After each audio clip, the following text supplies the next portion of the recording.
দুনিয়া তো সব বুঝে। উনি ইটও চিনে, বালুও চিনে, সিমেন্টও চিনে, উনি রাজমিস্ত্রিও চিনে, কাঠমিস্ত্রিও চিনে, উনি ভাত মাছ চাল ডাল আলো অন্ধকার রোদ বৃষ্টি হাসি কান্না নারী পুরুষ আনন্দ বেদনা সব বুঝে, সব বুঝে। কোনটা হালাল টাকা, কোনটা সুদের টাকা, কোনটা কিস্তি সব বুঝে।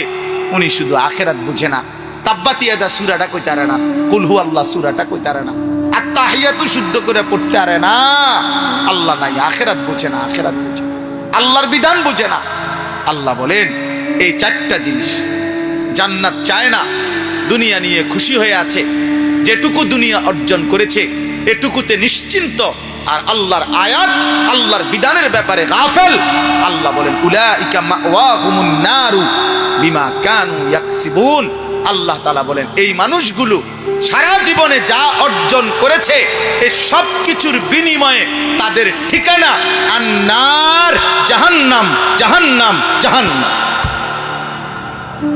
আল্লাহ ছেড়ে, আখেরাত ছেড়ে, হালাল হারাম ছেড়ে, জায়েজ নাজায়েজ ছেড়ে, পর্দা পুশিদার সেজদা নামাজ বন্দিগি এই সব বাদ দিয়া আপনি শুধু দুনিয়া সাজাইছেন। আল্লাহ বলছে এই দুনিয়ার সমস্ত কিছুর বিনিময়ে এই বাড়ি, এই বিল্ডিং, এই দালান, এই সংসার, এই ব্যবসা, এই উপার্জন, এই সব কিছু তাকে জাহান্নামে পৌঁছাবে। কোথায় পৌঁছাবে? জাহান্নাম। অতএব প্রত্যেকের কাছে অনুরোধ, আখিরাতের ফিকির করো। কিশোর ভাই, যুবক ভাই, তোমার অনুরোধ করলাম বাবা, তুমি আল্লাহর দিকে ফেরো, তোমার কথা তুমি ভাবো। এই পৃথিবী তোমারে মনে রাখবে না, আখিরাতে আল্লাহও চিনবে না। নাফরমানকে আল্লাহ কোরআনে বলছে ইন্না নাসিনাকুম। আল্লাহ তাআলা বলছেন তুমি যেমন দুনিয়ায় আমাকে ভুলে গেছো, আজ আখিরাতে আমি তোমাকে ভুলে গেলাম। কাযালিকা আতাতকা আয়াতুনা ফানাসিতাহা ফাকাযালিকা আল-ইয়াওমা তুনসা। দুনিয়ায় আমার আয়াত তুমি ভুলে গেছিলা, আজ আখিরাতে আমি আল্লাহ তোমাকে ভুলে গেলাম। আল্লাহও চিনবে না, আর দুনিয়াও মনে রাখবে। কোনো পাপী নাফরমানকে পৃথিবী মনে রাখে না, সম্মান করে না, ইজ্জত দেয় না, কলিজায় স্থান দেয় না। আব্দুল কাদের জিলানী রাহমাতুল্লাহ আলাইহি মানুষের কলিজা, বাইজিদ বুস্তামি মানুষের কলিজা, জুনায়েদ বাগদাদি মানুষের কলিজা, এই আজকের শহীদ শরীফ উসমান হাদি রাহমাতুল্লাহ আলাইহি এই ইমানদার যুবক ও মানুষের কলিজা। আমি তো নিষেধ করি নাই, তুমি পড়ো স্কুলে, পড়ো কলেজে, তুমি একদম হিমালয় পর্বতের উপরে উঠে লাও, আটলান্টিক মহাসাগরের নিচে যাও, কিন্তু প্রশ্ন হলো আল্লাহ বুল্লা কেন? নামাজ বুল্লা কেন? মালিকের কোরআন পড়তে পারো না কেন? আল্লাহর নামের একটা তাসবিহ পড়তে পারো না কেন? নবীর শিখানো 10টা দোয়া বলতে পারো না কেন? হ্যাঁ, এটার বাধা কিসে? এটা ছুটে গেল কেন? আব্বা বাথরুমে ঢুকতে দোয়াটা পারো না কেন? বের হইতে দোয়াটা পারেন না কেন? আপনি না মাস্টার্স পড়ছেন, আপনি না এসএসসি পাস করছেন, আপনি না ইন্টারমিডিয়েট পাস করছেন, আপনি না অনেক কিছু করছেন, তো এটা ভুলে গেলেন কেন? এটা বাদ দিলেন কেন? আখিরাত বাদ দিলেন কেন? আল্লাহ আমাদেরকে বিবেক দান করে চলেন। আল্লাহ তাআলা বলেন যে আল্লাহর সাক্ষাৎ চায় না মানে জান্নাত চায় না। 2 ওয়ারাদু বিল হায়াতিদ দুনিয়া, যে দুনিয়ার জীবন পেয়ে খুশি হয়ে গেছে। কি পেয়ে খুশি হয়েছে বলেন? দুনিয়ার জীবন। খাইতেছে, ঘুম যাইতে আছে, হ্যাঁ দুনিয়া লইয়া মোটামুটি মনের চাহিদা পূরণ হইতেছে, নাচতেছে, খাইতেছে, ফুর্তি করতেছে, মন চাইলে এক বেলা পরিশ্রম করে, আরেক বেলা গান শুনে, বা এক বেলা মেহনত করে, আরেক বেলা সাদওয়ানি গপ মারে, কোনো অসুবিধা নাই, মানে ভালোই চলছে আল্লাহর রহমতে। কি অবস্থা কাকা, কেমন আছে? ভালো, আল্লাহ ভালো রাখছে, আল্লাহর ভালোই রাখছে। মানে দুনিয়া পেয়ে খুশি, দুনিয়া পেয়ে। আমাদের যুবক ছেলেরা, কিশোর ছেলে, তোমরা আব্বা শুধু একটা মোবাইল ব্যবহারের স্বাধীনতা পাইছো তুমি, অর্থাৎ তোমার বাবা অক্ষমতার কারণে, তোমার মায়ের দুর্বলতার কারণে ওরা তোমারে ধরতে পারে নাই, ওরা তোমারে ফিরাইতে পারে নাই, ওরা তোমার কাছে ব্যর্থ হয়ে গেছে। তোমার গাদ্দারের মতো চেহারা, তোমার মুশরিকের মতো চুল, আর তোমার বেঈমানের মতো চোখের চাহনি আর চলাফেরা দেখা বাবা কাঁপে, মা ভয় পায় যে তারে দেখতে শুনতে যেই চুল চেহারা, তারে কইলে বেশি কিছু কইলে কোনটা করে কি মাথা ফাটাইয়ালায়, না বিল্ডিং ভাঙ্গালায়, না আলমারি ভাঙ্গালায় বলা যায়। আপন মা আপন বাবা সিদ্ধান্ত নিছে পরে আর আল্লাহর কথা বলবো না, পরে আর নামাজের কথা বলবো না। হায় সন্তান, খোদার কসম, তোর উপরে আল্লাহর সবচেয়ে বড় লানত, অভিশাপ যে তোর মা তোরে আর বলে না, তোর বাবা আর তোরে ফিরায় না রে আব্বা। তোর জীবনের সবচেয়ে বড় দুর্ভাগ্য, বদনসিব।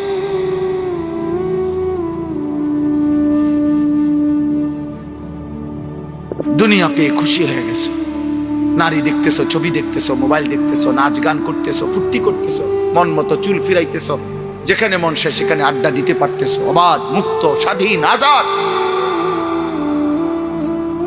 আল্লাহ বলেন দুনিয়া পেয়ে যে খুশি হয়ে গেছে। 3, ওয়াতমাআন্নু বিহা, যেটুকু দুনিয়া অর্জন করেছে মৃত্যুর আগে এতটুকুর উপরে নিশ্চিন্ত হয়েছে। যে নিশ্চিন্ত, এগুলো হলো চাচাদের ব্যাপারে। বয়স্করা শেষ বয়সে হিসাব মিলাইয়া নিশ্চিন্ত, যাক আল্লাহর রহমতে আমনগো দোয়ায়, 10 জনের দোয়ায় হুজুর দোয়া করবেন, তারা 3 জন বিদেশ, 4টা মাইয়া বিয়া দিছি, আল্লাহর রহমতে একখান বিল্ডিং করছি, ভিতরে 2টা বাথরুম করছি, বাথরুমগুলোর মধ্যে টাইলস লাগাইছি আল্লাহর দয়া, ঘরে ফার্নিচার আল্লাহর রহমতে সব করছি, একটা নুনের বাড়িও কিনছি, কোনো অসুবিধা হয়েছে না আল্লাহর রহমতে। রাস্তার লগে কত জায়গাও লইছি, ব্যাংকে কিছু টাকাও জমাইছি। এই আল্লাহ ভালো রাখছে, আল্লাহর কাছে যা চাইছি আল্লাহ দিছে, আল্লাহ দিছে। এই যে দুনিয়া মিলাইয়া কি নিশ্চিন্ত যে না আলহামদুলিল্লাহ আমার 60 বছরের জিন্দগি সার্থক, আল্লাহর কাছে যেমনে যেমনে চাইছি, ফোলাগুনের বিদেশ, মাইয়ার বিয়া, বিল্ডিং, ঠিক আল্লাহ এমনে দাগে দাগে খতিয়ানে মিলাইয়া আল্লাহ দিছে আমার। ওয়াল্লাযীনা হুম আন আয়াতিনা গাফিলুন। আর 4 নাম্বার হলো আল্লাহ বলেন প্রতিনিয়ত আমি আল্লাহর বিধান, আমার হুকুম, আমার আহকাম, আমার আয়াতের ব্যাপারে যারা গাফেল। দুনিয়া তো সব বুঝে, উনি ইটও চিনে, বালুও চিনে, সিমেন্টও চিনে, উনি রাজমিস্ত্রিও চিনে, কাঠমিস্ত্রিও চিনে, উনি ভাত মাছ চাল ডাল আলো অন্ধকার রোদ বৃষ্টি হাসি কান্না নারী পুরুষ আনন্দ বেদনা সব বুঝে, কোনটা হালাল টাকা, কোনটা সুদের টাকা, কোনটা কিস্তি, সব বুঝে। উনি শুধু আখেরাত বুঝে না। তাব্বাত ইয়াদা সূরাটা কইতে পারে না, কুল হু আল্লাহ সূরাটা কইতে পারে না, আত্তাহিয়াতু শুদ্ধ করে পড়তে পারে না। আল্লাহ নাই, আখেরাত বুঝে না, আল্লাহর বিধান বুঝে না। আল্লাহ বলেন এই 4টা জিনিস, জান্নাত চায় না, দুনিয়া নিয়ে খুশি হয়ে আছে, যেটুকু দুনিয়া অর্জন করেছে এটুকুতে নিশ্চিন্ত, আর আল্লাহর আয়াত আল্লাহর বিধানের ব্যাপারে গাফেল। আল্লাহ বলেন উলাইকা মাওয়াহুমুন নারু বিমা কানু ইয়াকসিবুন। আল্লাহ তাআলা বলেন এই মানুষগুলো সারা জীবনে যা অর্জন করেছে এই সব কিছুর বিনিময়ে তাদের ঠিকানা আন্নার, জাহান্নাম, জাহান্নাম, জাহান্নাম। আল্লাহ ছেড়ে, আখেরাত ছেড়ে, হালাল হারাম ছেড়ে, জায়েজ নাজায়েজ ছেড়ে, পর্দা পুশিদার সেজদা নামাজ বন্দিগি এই সব বাদ দিয়া আপনি শুধু দুনিয়া সাজাইছেন। আল্লাহ বলছে এই দুনিয়ার সমস্ত কিছুর বিনিময়ে এই বাড়ি, এই বিল্ডিং, এই দালান, এই সংসার, এই ব্যবসা, এই উপার্জন, এই সব কিছু তাকে জাহান্নামে পৌঁছাবে। কোথায় পৌঁছাবে? জাহান্নাম। অতএব প্রত্যেকের কাছে অনুরোধ, আখিরাতের ফিকির করেন। কিশোর ভাই, যুবক ভাই, তোমার অনুরোধ করলাম বাবা, তুমি আল্লাহর দিকে ফেরো, তোমার কথা তুমি ভাবো। এই পৃথিবী তোমারে মনে রাখবে না, আখিরাতে আল্লাহও চিনবে না। নাফরমানকে আল্লাহ কোরআনে বলছে ইন্না নাসিনাকুম। আল্লাহ তাআলা বলছেন তুমি যেমন দুনিয়ায় আমাকে ভুলে গেছো, আজ আখিরাতে আমি তোমাকে ভুলে গেলাম। কাযালিকা আতাতকা আয়াতুনা ফানাসিতাহা ফাকাযালিকা আল-ইয়াওমা তুনসা। দুনিয়ায় আমার আয়াত তুমি ভুলে গেছিলা, আজ আখিরাতে আমি আল্লাহ তোমাকে ভুলে গেলাম। আল্লাহও চিনবে না, আর দুনিয়াও মনে রাখবে। কোনো পাপী নাফরমানকে পৃথিবী মনে রাখে না, সম্মান করে না, ইজ্জত দেয় না, কলিজায় স্থান দেয় না। আব্দুল কাদের জিলানী রাহমাতুল্লাহ আলাইহি মানুষের কলিজায়, বাইজিদ বুস্তামি মানুষের কলিজায়, জুনায়েদ বাগদাদি মানুষের কলিজায়, এই আজকের শহীদ শরীফ উসমান হাদি রাহমাতুল্লাহি আলাইহি এই ইমানদার যুবক মানুষের কলিজায়। কিন্তু ফেরাউন এই নাম পৃথিবীর মানুষ কোন কুত্তার নামও রাখে না। নমরুদ এই নাম পৃথিবীর মানুষ কোন কুত্তার নামও রাখে না। আবু জাহাল এই নাম পৃথিবীর মানুষ কোন কুত্তার নামও রাখে না। আবু লাহাব এই নাম পৃথিবীর মানুষ কোন কুত্তার নামও রাখে না। ঘৃণিত, ঘৃণিত, বেঈমান ঘৃণিত, নাফরমান ঘৃণিত।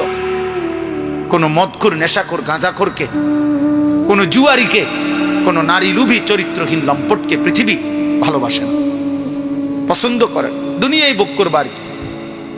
এই জন্য আব্বা, নওজোয়ান, আল্লাহর দিকে ফিরো, নামাজ পড়ো, আল্লাহকে চেনো, নিজের ভালো বোঝো। আল্লাহ তৌফিক দান করেন, আল্লাহ এই মাদ্রাসা কবুল করেন। কোরআনুল কারীমের মধ্যে আল্লাহ তাআলা বলছেন, ওয়ালাকাদ ওয়াসালনা লাহুমুল কাওলা লাআল্লাহুম ইয়াতাযাক্কারুন। আল্লাহ তাআলা বলেন, আমি আমার কথাগুলো, মানে আল্লাহর কথাগুলো বারবার বলেছি।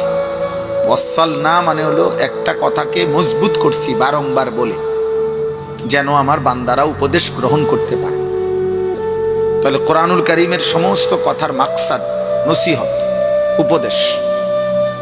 দিল যেন নড়ে, বিবেক যেন জাগে, অন্তরের মধ্যে যেন অনুভূতি আসে। মনে রাখতে হবে, বিবেক বুদ্ধি সম্পূর্ণ প্রাণীকেই মানুষ বলে। মানুষ এজন্য তাকে বলে যে সে তার বিবেক আছে। বিবেক মানে কি? বিবেক মানে হলো পার্থক্য শক্তি, যার মধ্যে পার্থক্য করার মতো যোগ্যতা আছে। এটা সৎ, এটা অসৎ, এটা আদেশ, এটা নিষেধ, এটা করণীয়, এটা বর্জনীয়, এটা হালাল, এটা হারাম, এটা আমাকে করতে হবে, এটা আমাকে ছাড়তে হবে। এই পার্থক্য শক্তি যার মধ্যে আছে, এটাকে বলে বিবেক, আর এরে বলে মানুষ। এই জন্য পার্থক্য শক্তি যার মধ্যে নাই, হালাল হারামের পার্থক্য নাই, জায়েজ না জায়েজের পার্থক্য নাই, উচিত অনুচিতের কোনো পার্থক্য নাই, তাকে মানুষ বলে না, তাকে জানোয়ার বলে। জানোয়ার, এটা জানোয়ারের স্বভাব, মানুষের স্বভাব না। এই জন্য ওই ব্যক্তি মানুষরূপী জানোয়ার, যার মধ্যে হালাল হারামের, সত্য মিথ্যার, উচিত অনুচিতের পার্থক্য শক্তি নেই। এটা দেখতে মানুষ, কিন্তু আল্লাহ তাআলা বলছেন উলাইকা কাল আনআম, এটা জানোয়ার মূলত, অথবা জানোয়ারের চাইতে নিকৃষ্ট। আপন মাকেও দেখে, বোনকেও দেখে, আবার মোবাইলের নর্তকীও দেখে, উলঙ্গ ছবিও দেখে, নাটক সিনেমার নায়িকাও দেখে। তাহলে হালাল হারামের পার্থক্য হইল কই? স্ত্রীকেও দেখে, মোবাইলের নর্তকীও দেখে, টেলিভিশনের নর্তকীকেও দেখে, রাস্তার বেহায়া নারীকেও দেখে। তাহলে পার্থক্য হইল কই? মদও খায়, মধুও খায়, সালামও দেয়, গালিও দেয়, কষ্টের মেহনতের ঘাম ঝরানো টাকা এটাও নেয়, সুদের টাকাও নেয়। তাহলে এটা হইল পার্থক্য? হইল? কথা বলেন না। তাইলে বলো ভাই, তোমরা একটা ছেলে বলো, তুমি পরিচয় দিচ্ছ তুমি মুসলমান, অথচ তোমার চুল, চেহারা, লিবাস, পোশাক, আচরণ, পছন্দ অপছন্দ সব বেঈমান, মুশরিক, কাফেরের মতো। তো এটা হইল কেমন? এটা পার্থক্য হইল কই? তাই এটা মানুষ হইল কেমন? এই জন্য বিবেক যার কাজে লাগে না সে মানুষ না। আকলে সালিম যার নাই সে মানুষ না। এটাই সত্য কথা। আমরা বলেন, আপনারা বলেন, নয়তো একবার সহজ বাংলা উদাহরণ বলেন যে একটা ছাগল, একটা কুকুর, দেখতে দুটোটার সাইজ সমান, ছাগল আর কুকুর সাইজে কাছাকাছি, এবং উভয়টার সৃষ্টিকর্তা আল্লাহ, উভয়টার দেহে রক্ত গোশত দিছেন আল্লাহ। অথচ কুকুর এর গোশত হালাল না হারাম? কে হারাম করছে? ছাগলের গোশত হালাল না হারাম? কে হালাল করছে? তাহলে আল্লাহ হারাম করলে যদি কুকুরের গোশত হারাম হয়, আপনি খান না। আল্লাহ হালাল করলে যদি ছাগলের গোশত হালাল হয়, আপনি খান। তো আল্লাহ হারাম করার পরেও আপনি সুদ খান কেন? হ্যাঁ বলেন তো। তাইলে যদি আপনি সুদে খান, তো তাহলে আপনার কাছে কুত্তা আর ছাগলের মধ্যে পার্থক্য করি?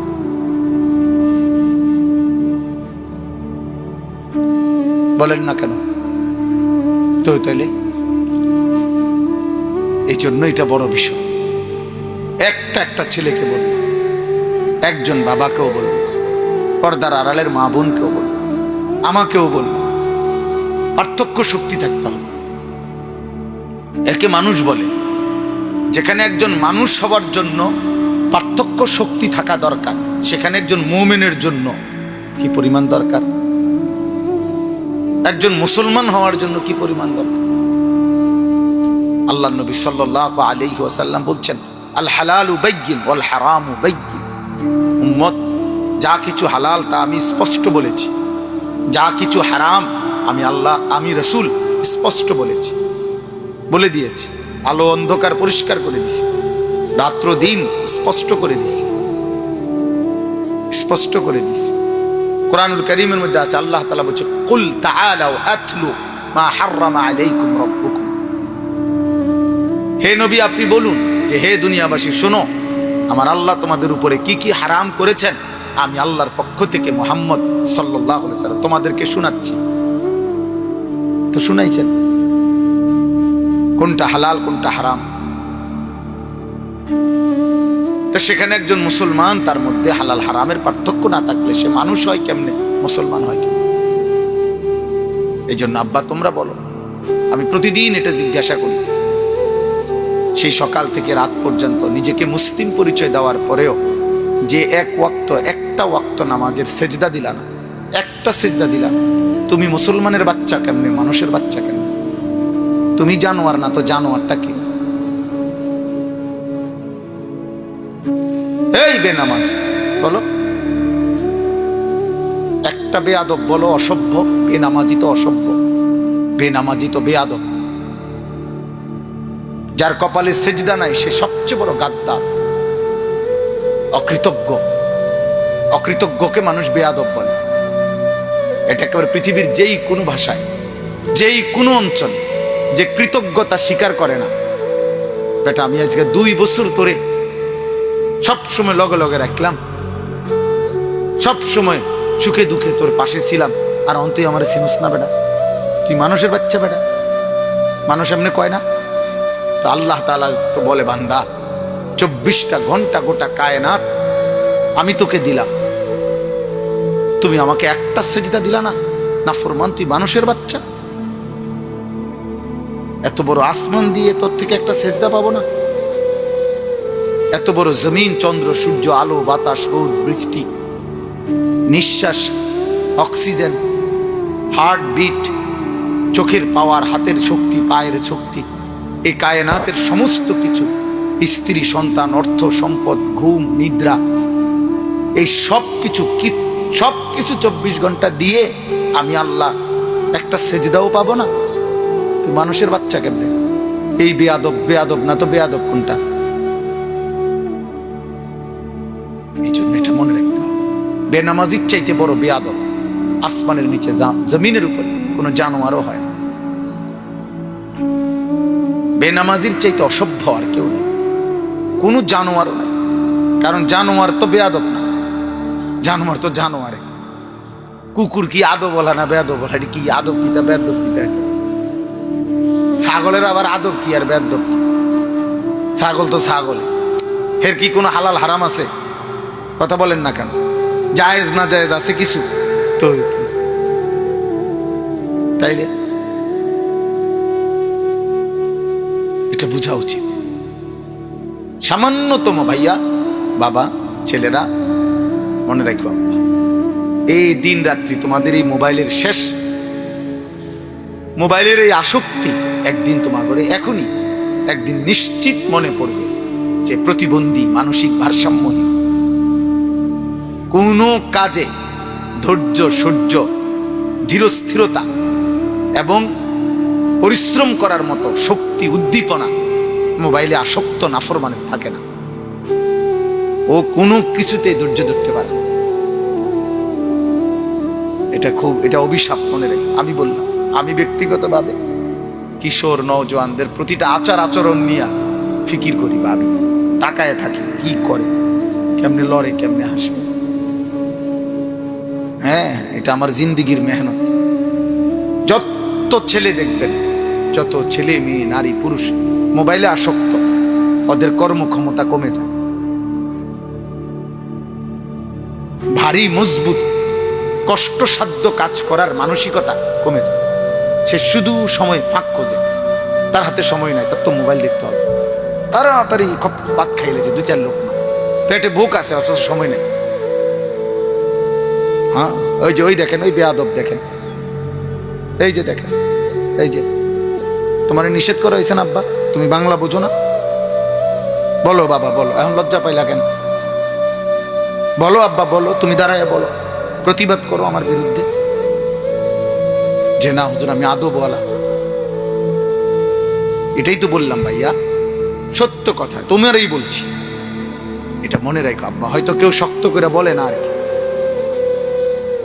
কিন্তু আমি বললাম মোবাইলের আসক্তি ভারসাম্যহীন বানায় ফেলে, মাতাল বানায় ফেলে, মানসিক স্বাভাবিকতা থাকে না ওর কাছে, কোনো একটা পর্যায়ে ওর কোনো লাজ লজ্জা থাকে না। এখানে আলেম আছে, মুরব্বী আছে, বয়স্ক আছে, এখানে নারী আছে, এখানে চাচারা আছে, দাদারা আছে, ওর কোনো কিছুতে কোনো অসুবিধা হয় না, ও ওর কাজ করতেছে, মানে এরকম হয়। অর্থাৎ তার ব্রেনে আলাদা কোনো পার্থক্য শক্তি থাকে না যে এটা এখানে মানাবে কিনা, উচিত কিনা, এই মানুষটির সামনে আমি এটা করলে ঠিক হইব কিনা, পার্থক্য শক্তি থাকে। এই জন্য দেখবেন বেহায়া ছেলে পেলে রাস্তার পাশে পেশাবে ধরছে, রাস্তার পাশে পেশাবে বসে গেছে। আরে ভাই তোমার তো এটা ভাবা উচিত, এখানে নারী যাবে, পুরুষ যাবে, বয়স্ক লোক যাবে, ওরা কি মনে করবে? আরে কি মনে করবো মানে, আমার মুতে ধরছে, আমার পেশাবের দরকার। এই হলো কি অপদার্থ, বেয়াদব, প্রতিবন্ধী, মানসিক ভারসাম্যহীন ব্যক্তির কাজ।